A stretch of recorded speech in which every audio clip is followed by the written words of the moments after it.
살고 있는 내 세계 말고 하나님의 세계를 우리가 좀 삽시다라는 내용입니다. 우리는 다 자기만의 안경을 쓰고서 세상을 봅니다. 내가 노란 안경 쓰면 세상이 노랗게 보이고 파란 안경 쓰면 세상이 파랗게 보이죠. 그걸 우리는 세계관 이렇게 표현해요. 내가 세계를 어떻게 바라보느냐, 어떤 시각으로 바라보느냐입니다. 그 안경은 어떻게 결정되냐면 왜 어떤 사람은 이런 안경 쓰고 어떤 사람이 이런 안경 쓰느냐, 그 사람이 살아온 어떤 환경, 또 그 사람이 배운 지식, 또 내가 옳다고 믿어 어떤 신념들을 가지고 그 안경이 만들어집니다. 우리는 그것을 세계관이라 부르고 또는 세상에서는 상식이라고 부르기도 합니다. 혹은 좋은 말로 소신이라고 부를 때도 있습니다. 신앙생활에서도 마찬가지죠. 하나님은 이런 분이야. 하나님은 어떤 분이야. 하나님은 이런 분이시고 저런 분이시다. 그리고 내가 기도한다는 것은 이런 것이다. 기도는 이런 거다. 기도 응답은 이렇게 오겠다. 이런 사람은 복을 받을 것이고 이런 사람은 저주를 받을 것이다. 다 각자의 자기의 신앙의 안경을 끼고 신앙생활을 합니다. 근데 세상을 바라볼 때는 안경을 내가 이렇게 끼든 저렇게 끼든 별로 상관이 없지만, 그러나 신앙생활하는 데 있어서만큼은 우리가 잘못된 안경을 끼면 안 된다 이 말입니다. 내 소신을 가지고 내 신념을 가지고 신앙생활에서는 안 된다는 것이죠. 우리는 말씀을 가지고 하나님의 말씀을 가지고 신앙생활해야 될 줄로 믿습니다. 나의 상식이 때로는 하나님의 능력을 제한할 수도 있고, 나의 소신이 하나님의 계획을 가로막는 장애물이 될 수도 있기 때문입니다. 내가 만든 나의 세계가 견고해질수록 역설적으로 우리는 그 세계 안에 갇혀서 하나님의 거대한 세계를 보지 못하는 이런 영적인 회세증에 걸려버리게 되는 것이죠. 오늘 우리 말씀 사도행전 10장 우리가 다 읽을 수 없어서 짧게 34절 35절만 읽었는데, 10장 전체에 보면 고넬료라고 하는 사람이 등장하고 베드로가 또 등장하게 됩니다. 오늘 말씀에 나오는 이 베드로가 바로 그렇게 자기의 신념 속에서, 자기의 좁은 세계관 속에서 갇혀 있다가 그것이 열려지게 되는 경험을 하는 그 사건을 우리가 오늘 사도행전 10장에서 보게 됩니다. 당연히 유대인들 입장에서 베드로는 유대인 중에 유대인이었기 때문에 그는 이방인과 같이 섞여서 있을 수 없다고 생각했고, 같이 밥을 먹을 수 없다고 생각했고, 또 복음은 오직 유대인들만의 전유물이라고 굳게 그가 믿고 있었습니다. 근데 오늘 말씀 중에 그것이 깨져버리게 되는 것이죠. 하나님께서는 이렇게 자기 세계 속에 좁게 갇혀있는 이 베드로를 더 넓게 크게 사용하시려고 그의 세계를 흔들어 깨시는 중입니다. 그 자기 세계가 흔들어 깨지지 않으면, 내 세계를 여전히 살고 하나님의 세계를 살지 못하면 더 큰 하나님의 일을 볼 수 없고 하나님의 일을 감당할 수가 없음이에요. 베드로의 고집을 꺾으시고 그의 시야를 하나님께서 강제로 넓혀주십니다. 베드로의 이 시각이 교정돼야지만 교회가 세상으로 뻗어나갈 수 있었기 때문입니다. 베드로가 당시 예루살렘 교회의 중심인데, 이 베드로의 시야가 넓어져야만 교회가 넓어질 수 있기 때문이에요. 오늘 이 시간 우리도 스스로에게 한번 물어보시기를 바랍니다. 혹시 내가 정해놓은 어떤 한계 때문에 하나님의 역사가 멈춰져 있지는 않은지, 내 고집이 하나님의 명령보다 앞서고 있지는 않은지, 내 세계의 장벽을 허물고 하나님의 세계로 발을 내딛는 은혜가 있기를 축복합니다. 하나님께서 베드로의 고정관념을, 자기의 세계를 어떻게 깨뜨리셨는지, 그 순종을 통해서 어떠한 위대한 일을 하나님께서 행하셨는지 오늘 말씀을 통해서 보기를 원합니다. 사도행전 10장에는 각각 두 사람에게 각각 두 개의 어떤 환상이 보여지게 됩니다. 고넬료에게는 찾아가라 라고 하는 명령을 주셨고, 베드로에게는 거부하지 말라 라고 하는 명령을 주셨습니다. 그리고 강권적으로 두 사람을 만나게 해주셨어요. 만날 수 없는, 그러니까 만날 일이 없는, 아예 그냥 평범하게 살았다면 평생 뭐 죽을 때까지 만날 일이 없는 두 사람을 하나님께서 억지로 만나게 해주셨어요. 그래서 어떤 일이 있었냐? 사도행전 10장 전반절에 보면 고넬료에게 하나님께 나타나신 장면이 나옵니다. 고넬료라고 하는 사람은 이방인이라고 소개되는데 그 사람은 이달리아 부대의 지휘관이었습니다. 로마 군대의 지휘관, 특별히 백부장이라고 나와요.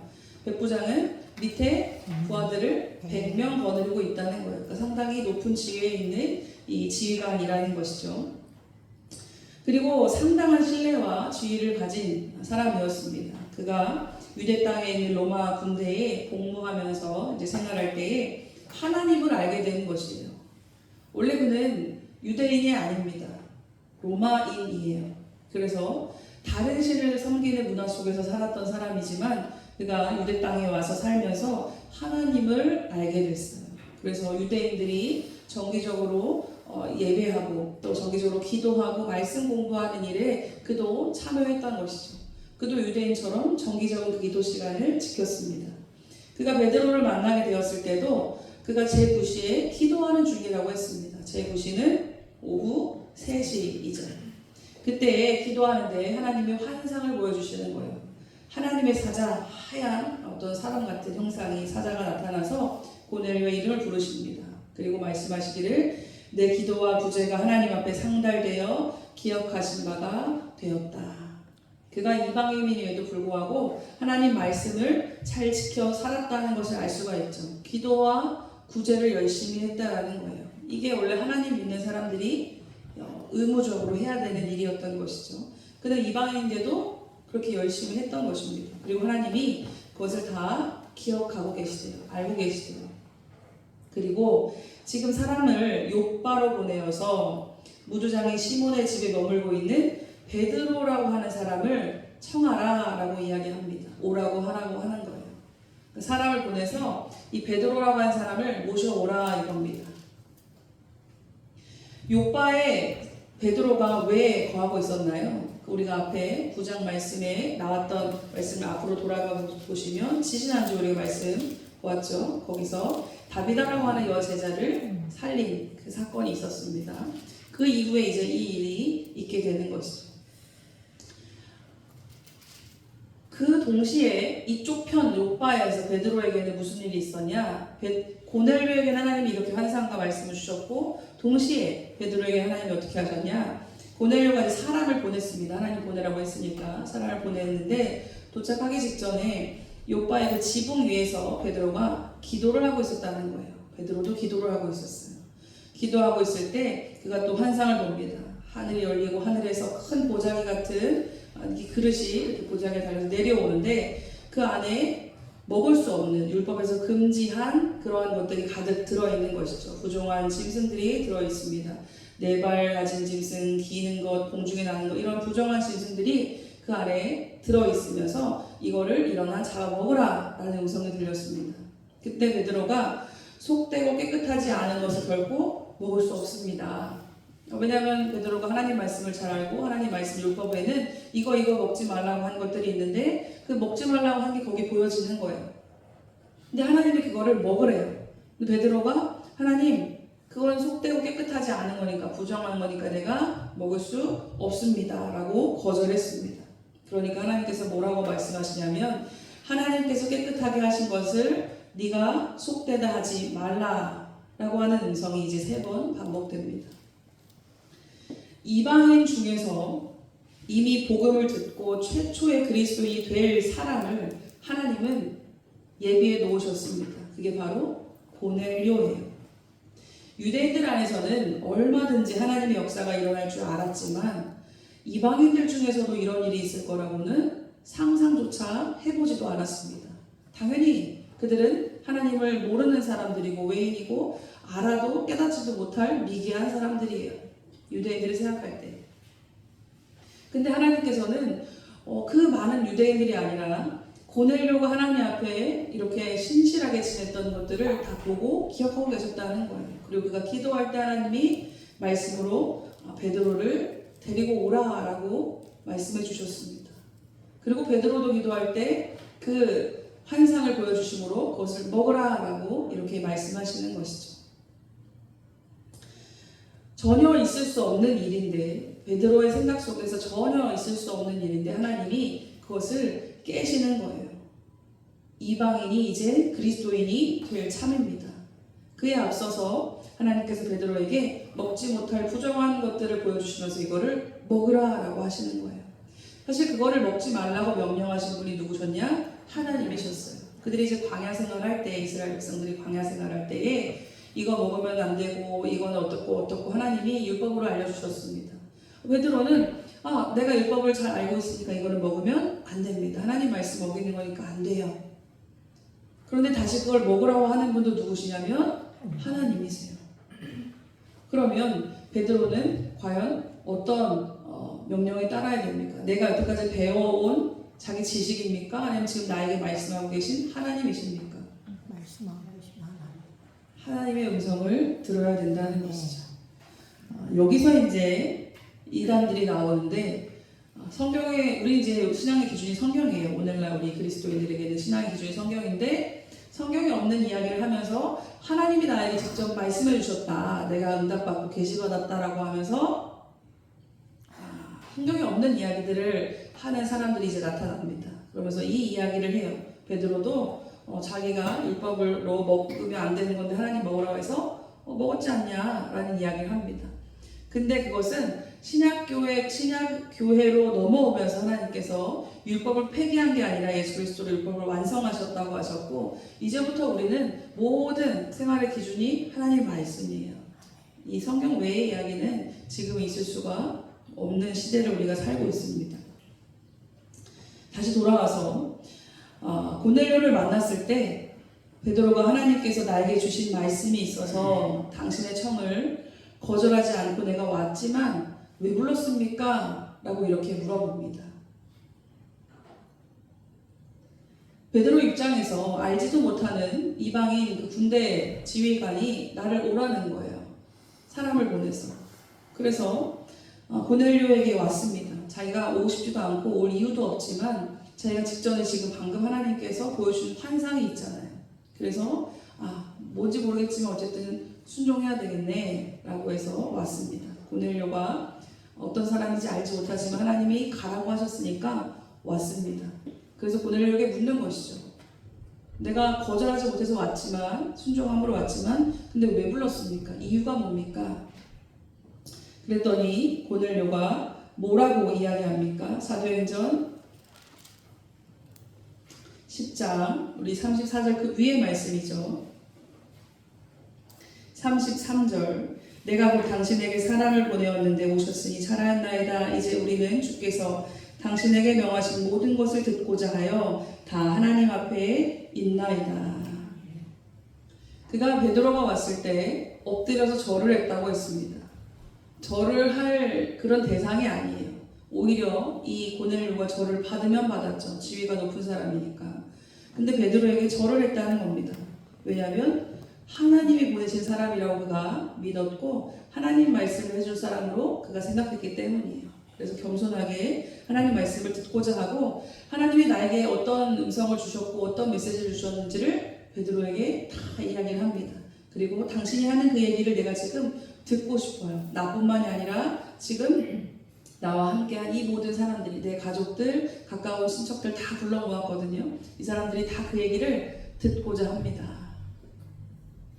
그러니까 이제 베드로가 뭐라고 이야기합니까? 그것을 들었을 때 사도행전 10장 34절 35절 오늘 우리가 읽은 말씀이죠. 하나님은 사람의 외모로 보지 아니하시고 각 나라 중 하나님을 경외하며 의를 행하는 사람은 다 받으시는 줄 깨달았도다.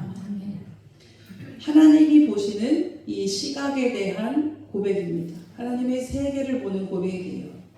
하나님은 사람의 외모를 보지 아니하시고, 외모라는 것은 흔히 그 사람을 설명해 주는 것들입니다. 특별히 외적으로 보여지고 증명되는 것들이죠.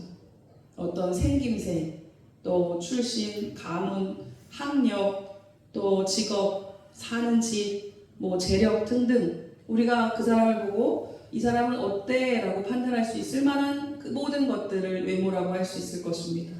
그래서 외모는 외적인 눈으로 보여지는 것들이에요. 사람들은 외모로 판단할 수밖에 없습니다. 왜냐하면 우리는 그 사람의 속사람을 다 알 수 없기 때문이에요. 뭐 인성을 보고 내면을 본다고 하지만 그것도 우리가 알아볼 수 있다면 그것도 외모가 돼요. 왜냐하면 우리는 진짜 속사람을 100% 다 알 수가 없음이에요. 여러분, 누군가의 혹시 내가 같이 사는 내 가족이라도 내 아내 남편이라도 그 사람의 속을 100% 다 아십니까? 모르실걸요. 안다고 생각하시겠지만 다 모릅니다. 또 우리가 어느 정도는 약간의 또 속임이 있어야 서로가 평화롭고 행복해요. 내가 불만 있고 이 사람 믿고 싫은 거 다 얘기하면 평화롭겠습니까? 안 평화롭죠. 우리는 사실 외모를 보고 살아가고 있어요. 그러니까 그 말이 꼭 나쁜 의미에서가 아니라 어쨌든 그 사람에게 드러나는 모습으로 우리는 그 사람을 볼 수밖에 없다는 것이죠. 그래서 우리의 판단은 불완전합니다. 그리고 연약해요. 그것을 우리가 인정해야 됩니다. 내가 판단하고 내가 보는 게 다가 아니라는 사실을요. 내가 다 안다고 생각하지만, 다 파악했다고 생각하지만, 내가 옳게 판단했다고 생각하지만 아닐 수도 있다는 것을 우리가 인정해야 되는 것이죠. 기도하던 베드로에게 하늘에서 부정한 짐승들이 담긴 이 보자기가 내려옵니다. 잡아먹으라. 하나님의 그 명령에 베드로는 즉각 거절해요. 베드로 딴에는 하나님 말씀을 따르는 거예요. 율법을 따르는 거예요. 이거 부정한 거니까 먹을 수 없습니다. 근데 아이러니하게도 베드로는 하나님을 주여라고 부르면서 정작 하나님의 명령은 그럴 수 없습니다라고 거절하고 있는 중이죠. 이것이 우리의 모습이라는 것입니다. 내 신앙의 경험과 내 고집이 하나님의 새로운 명령보다 앞설 때 우리는 성령의 인도를 가로막게 되는 것입니다. 하나님이 말씀하시죠. 하나님께서 깨끗하게 하신 것을 네가 속되다 하지 말라. 베드로의 기준에는 부정한 것이었지만 하나님의 기준에는 구원해야 할 영혼이었다는 거예요. 그게 바로 그 이방인 고넬료인 것이죠. 하나님 만약에 이 환상을 베드로에게 보여주지 아니하시고 말씀을 주지 아니하시고 바로 베드로가 고넬료를 만나게 하셨다면 베드로가 고넬료에게 이렇게 장황하게 뒤에 보면 하나님의 말씀을 복음을 장황하게 얘기하면서 세례까지 주는 이런 일이 있을 수 있었을까요? 베드로를 깊이 상대해 주지도 않았을지도 모릅니다. 어차피 내가 이렇게 뭐 심오한 복음의 얘기를 해도 내가 깊은 영적인 얘기를 해도 당신은 어차피 못 알아들어. 왜냐? 당신은 하나님 말씀도 모르는 이방인이니까 당신 어차피 구원 못 받아. 이게 우리의 세계관이라는 거예요. 내 세계 속에 갇혀서 하나님이 하시는 일을 바라보지 못하는 것이죠. 여러분, 우리가 신앙생활 하면서도 내 고집이 앞설 때가 얼마나 많습니까? 내 경험과 내 생각이 앞설 때가 얼마나 많습니까? 그리고 이야기하는 것이죠. 나도 다 안다는 거예요. 나도 다 기도해 봤다는 거예요. 내가 옛날에 왕년에 막 길고 날던 시절, 기도하던 시절을 막 내가 읊어요. 그건 그거고, 네. 내가 왕년에 열심히 신앙생활하고 기도하고 응답받고 막 성령 충만하고 기적을 체험하고 뭐 환상을 보고 그거는 그거고 그것이 어쨌다는 것이 아니라 그 시절에 하나님과 친밀하고 하나님께 쓰임받고 했던 것은 맞지만 그치만 그게 전부가 되어서 지금 하나님이 하시는 일을 방해해서는 안 된다는 사실입니다. 우리는 종종 사람을 판단하고 또 환경을 정죄하며 이 상황은 안 된다, 저 사람은 안 된다, 가망이 없다 라고 단정짓습니다. 하지만 성도는 내 눈이 아니라 하나님의 눈으로 세상을 바라봐야 됩니다. 하나님의 눈으로 세상을 바라보는 것, 그게 하나님의 세계를 사는 것이죠. 내 세상에서는 안 될 일인데 내 바운더리 안에서 있을 수 없는 일인데 근데 이걸 깨고 나가보니 하나님의 세계 속에서는 얼마든지 되는 일이구나를 알게 돼야 되는 것입니다. 내 시각이 교정될 때 비로소 우리는 내 세계가 전부가 아니라 하나님의 거대한 통치 세계를 살아갈 수 있게 됩니다. 여러분, 좁은 우물 안에 있는 좁은 세계를 사시겠습니까? 아니면 나와서 하나님의 넓은 세계를 사시겠습니까? 베드로가 자신의 고집을 꺾고서 이방인 고넬료의 집으로 향했을 때 이제 놀라운 일이 일어나는 것이죠. 유대인 안에서만 갇혀있던 이 복음이 폭발적으로 이방 세계로 흘러 들어가기 시작하는 것입니다. 이 한 사람 베드로의 시각이 확장되니까 초대교회의 지평이 확장되는 거예요. 나 한 사람의 이 세계관이 넓어져야 우리 집도 확장되는 거예요. 우리 교회도 확장되는 겁니다. 세계관이 갇혀있고 좁은 세계 속에 사는 사람, 그 사람은 맨날 거기서만 사는 거예요. 하나님의 놀라운 세계를 보지 못하는 것이죠. 물론 그 안에도 뭐 나름의 은혜가 있고 나름의 뭐가 있겠지만 하나님이 더 큰 것 예비하시고 더 넓은 세계에 있다 말씀하시는데 우리가 더 넓은 세계 속에서 하나님이 더 큰 은혜를 경험하며 사는 것이 얼마나 더 복되겠습니까? 그냥 구원받고 오늘 하나님께서 주시는 어떤 은혜가 있고 여기서 우리가 만족하는 게 아니라 우리가 하나님을 사랑하고 더 신앙이 깊어지면 하나님 나라를 위해서 내가 일하고 싶어져요. 이상하죠? 그게 정상입니다. 그렇게 되어 있어요. 누가 안 시키는데 그렇게 하고 싶어져요. 왜냐하면 하나님이 그런 마음을 성도들 가운데 주시기 때문이에요. 아무도 안 시켜도 내가 교회 가서 뭐라도 하고 싶어요. 봉사를 원래 안 해봐서 교회에서 뭘 해야 될지도 모르겠는데 어쨌든 교회 가서 뭐라도 하고 싶으니까 계속 교회에 오고 싶고 교회에 있고 싶고 그렇게 됩니다. 여러분, 교회에 있는 것이 재미가 없고 싫어지면 그 이상한 일이에요. 하나님이 좋으면 교회에 있고 싶어집니다. 그냥 쓸데없이 집에서 뭐 교회가 뭐하냐, 지금 예배 시간도 아니고 뭐 하는 것도 아닌데 교회가 뭐해, 그냥 교회가 좋으니까 가는겨. 그냥 교회 와서 뭐 여기서 누워서 주무시든지 그냥 마당에 왔다 갔다 하든지 저 식당에서 커피를 한잔 하시든지 그냥 교회가 좋은 거예요. 하나님이 좋으면. 그리고 교회를 위해서 또 하나님 나라를 위해서 뭔가를 하고 싶죠. 하나님께서 사랑하시는 백성에게는 그 비전을 주시기 때문입니다. 하나님 나라를 꿈꾸게 돼요. 교회의 성장은 그래서 프로그램에 있는 것이 아니라 어떤 성도 그 한 사람 한 사람이 자기의 편견을 버리고 자기 세계를 깨고 하나님의 뜻에 순종할 때 일어나는 줄로 믿습니다. 아멘. 나를 넘어설 때 비로소 우리를 통해서 하나님의 나라가 확장됩니다. 여러분을 통해서 하나님의 나라가 확장되기를 축복합니다. 아멘. 하나님의 세계를 사십시오. 아멘.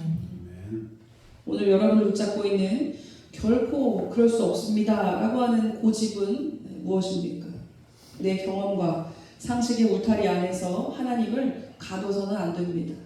하나님의 뜻이 내 생각과 충돌할 때 내가 기꺼이 내 세계를 포기하고 하나님의 세계를 선택해야 되는 거예요. 재밌는 그 표현이 있죠. 계란이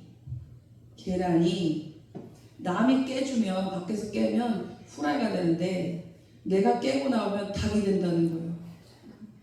어차피 계란이 깨져야 되는데 남이 깨면 뭐가 된다고요? 후라이밖에 더 돼요.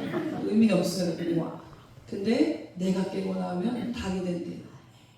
여러분, 우리 후라이 되지 말고 닭이 됩시다. 계란 안에 있을 때, 그 안에 있을 때 조그만 병아리 그 새끼가, 아직 병아리도 아닌 그 달걀 안에 있는 그 생명, 그 새끼가 자기가 큰 닭이 될 줄 알았겠습니까? 몰랐어요. 이 아내가 단 줄 알았어요. 근데 깨고 나와 보니까 깨는 과정은 두렵기도 하고 아프기도 하고 막 힘들기도 하고, 근데 깨고 나와 보니까 와, 세상 천지 새로운 세계가 있는 거예요. 여기서 또 어떤 분들은 닭도 잡아먹는데요. 그렇게 이상하게 생각하지 마시고, 후라이가 될 거냐 닭이 될 거냐, 우린 좀 더 큰 이상을 바라보시기를 바랍니다. 내가 죽고 내 고집이 꺾이는 그 자리에서 하나님의 위대한 역사가 시작됩니다. 베드로처럼 시각을 넓혀서 차별 없는 하나님의 사랑을 세상에 흘려보내는 축복의 통로가 되시기 바랍니다. 아멘. 한번 머릿속에 떠올려 보세요. 여러분 주변에 이야, 이 인간은 예수 믿을 인간이 아니야. 절대 구원 못 받을 것이야. 절대 교회 안 나올 것이야. 말해도 소용이 없지. 혹시 그런 사람들이 혹시 떠올려지십니까? 있을걸요. 여러분 집안에 한두 명 꼭 있고요. 다 말을 안 해서 다 좋은 얘기만 밖에 나와서 해서 그렇지 다 있어요. 집안에 사고뭉치가 꼭 있습니다. 누구 또 우리 이웃 중에 뭐 누구 그 사람은 막 내가 옛날에부터 젊었을 때부터 봤는데 하여튼간에 인간이 말종이야 이러면서 그런 사람도 있단 말이에요 주변에. 근데 우리가 볼 땐 그래요. 교회 나와도 골치다 나와도 피곤할 것이다 저 사람은 이런 사람도 있어요.